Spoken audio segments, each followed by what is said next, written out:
हम गृहस्थों को कृपया सदाबहार या हर पाल खुश रहने से कुछ मंत्र बताने की कृपा करें। यदि खुश रहने के मंत्र होते ना तो सारी दुनिया में कोई दुखी नहीं रहता। जो दूसरों को खुश रखेगा वो खुश रहेगा, जो दूसरों को दुख देगा स्वयं दुखी होगा। खुशी बांटोगे खुशी फलेगी, दुख बांटोगे दुख फलेगा। तुम क्या बांटते हो 24 घंटे? तुम दुनिया को खुशियां बांटो, तुम दुनिया को खुशी रखो। तुम प्रयास करो कि हम किसी भी व्यक्ति को सुबह से शाम तक खुशी खुशी बांटेंगे। मैं अपने कारण से किसी को दुखी नहीं करूंगा। तो यही मंत्र अपने आप को सुखी करने का है। दुनिया तुम दुख बांटते हो, तुम्हारी हर क्रिया किसी ना किसी को दुख दे रही है। हर क्रिया से तुम्हारे लोग परेशान हैं, इतने परेशान हैं कि तुम्हारे अपने खुद तुमसे परेशान है, तुम्हारे माँ बाप तुमसे परेशान है, तुम्हारा परिवार तुमसे परेशान है। तो ऐसी परेशान करने वाले लोग कभी सुखी नहीं रह सकते। सुखी रहने का सबसे बड़ा मंत्र है, जो संसार को सुखी रखने का भाव करता है वह संसार सुखी हो या ना हो वो स्वयं जरूर सुखी हो जाता है। यही मंत्र।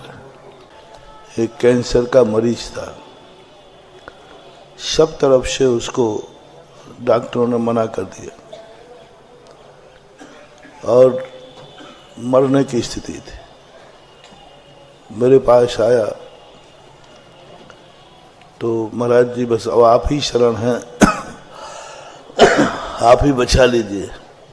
मैंने कि जब दुनिया नहीं बचा पाई तो मैं बचाने का अभी फालतू बीच में ऐसे केस नहीं लेता। तो बोले महाराज जी अब आप, मैंने कि तुम तो मरोगे, मैं भी नहीं बचा पाऊंगा, कोई नहीं बचा पाए। बस मरते पहले एक पुण्य कर जाओ। तुम अपने लिए मत करना हे भगवान मुझे बचाओ, वो नहीं बचा पाएगा।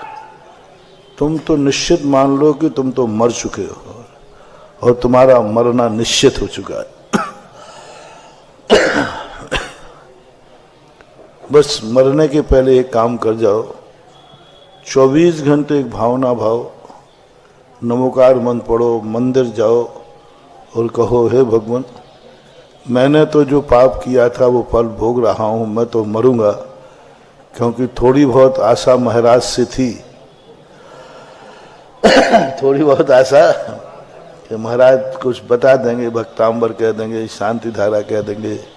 लेकिन महाराज ने भी एक दो टूक कह के, तो अब तो हमारा मरना तो बस जो बीमारी मुझे हुई है, यदि जिंदगी में मैंने पुण्य किया है वो पुण्य मैं उसको देता हूं। संसार में ये बीमारी अब किसी को ना हो। जिस तरीके से मैं मर रहा हूं इस तरीके से कोई नहीं मरे, मेरे दुश्मन को भी ये बीमारी नहीं हो। बस ये भावना तुम भाना शुरू कर दीजिए। मरना तो तुम्हारा निश्चित है। यदि तुमने ये पुण्य कर लिया है तो शायद अगले भाव में सुखी मिल सकते हो। तुम्हारी गुंजाइश एक किंचित मात्र भी नहीं है। थोड़ा भी मत सोचना कि हम नमोकार मंत्र इसलिए कह रहे हैं, हम शांति धारा के इसलिए कह रहे हैं कि तुम ठीक हो जाओगे। नहीं होगे, नहीं होगे। और मैं कहता भी नहीं हूं, मैं आज तक कभी किसी से शांति धारा की महिमा तो गाता हूं,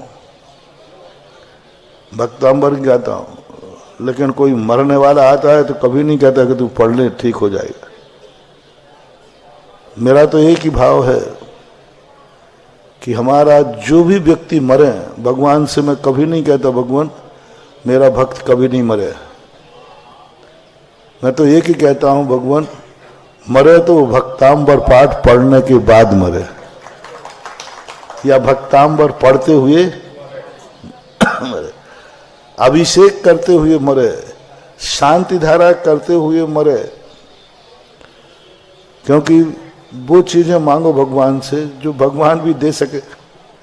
अपन कहते भगवान मेरा भक्त कभी नहीं मरे, अब क्या बेफालतू भगवान को परेशान करना है, क्योंकि ये ताकत भगवान में भी, वही मांगो, इतना मांग लो। ये हो सकता है कि भगवान जब भी मैं मरूं तुम्हारा नाम लेते हुए मरूं। पूज्यपाद स्वामी ने क्या गजब की बात कही। उन्होंने ये नहीं कहा कि भगवान मैं मरूं नहीं, वो जानते थे कि इस नियत को भगवान भी टाल नहीं सकते। लेकिन कितनी बड़ी बात उन्होंने कही, भगवान मैं मरूं मुझे इसका गम नहीं है, लेकिन जब मैं मर रहा हूं तब तेरा नाम मेरे मुख से निकलता रहे और मैं मर जाऊं, बस इतना सा वरदान चाहिए। कितना छोटा सा वरदान मांगा, मिल जाएगा। आप लोगों से भी कह रहे हैं, जब कष्ट आते हैं कष्ट दूर की भावना मत पाओ, वो तुम्हारे किए हुए दुष्कर्म की सजा है। भगवान से सजा माफ मत करवाओ, सजा माफ करने वाला भी अपराध की कोटि में आ जाएगा। उनसे सजा माफ मत कराओ। जो कष्ट आ गया है उसको दूर करने का भाव मत करो, बस ये भाव करो ऐसे कष्टों में भी भगवान मैं आपको ना भूलूं, बस ये वरदान चाहिए। ऐसे कष्टों में भी, ऐसे कष्टों में मर रहा हूं लेकिन बस मेरे मुख से नमोकार मंत्र निकला। मैंने उनको कह दिया, मैंने कि बस ये जितने दिन हैं मैं पुण्य कमा लो। खाने की भी स्थिति बिगड़ चुकी थी, कुछ भी सब बंद हो चुका था, और मैंने इतने तरीके से उनको और भयभीत कर दिया था कि तुम भूल करके तुमने ये कहा कि मुझे बचा लो तो और जल्दी मरोगे, और जल्दी मरोगे। तुम अपने आप को कभी बचाने का मत बोलना, कभी भावना भी नहीं करना। तुम तो बस ये इंतजार करो, बस अब मैं मरने वाला हूं, मैं मरने वाला हूं, मैं मरने वाला हूं। बस एक फरियाद करना, संसार में ये बीमारी किसी को ना हो। 2 दिन बाद उनके मुख से आवाज निकली, मुझे कुछ पानी पिलाओ। मुंह से पानी पी लिया, शाम तक दूध पी लिया।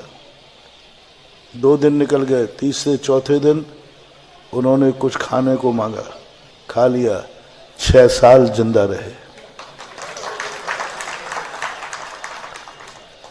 अब मैं उन्हें लोभ दे देता, तुम ऐसी भावना करो तुम ठीक हो जाओगे, तो उसको भावना ही बिगड़ जाती है। वो भावना में क्या आ जाता है? स्वार्थ। क्या आ जाता है? स्वार्थ, कि ऐसी भावना भाएंगे तो मैं ठीक हो जाऊंगा।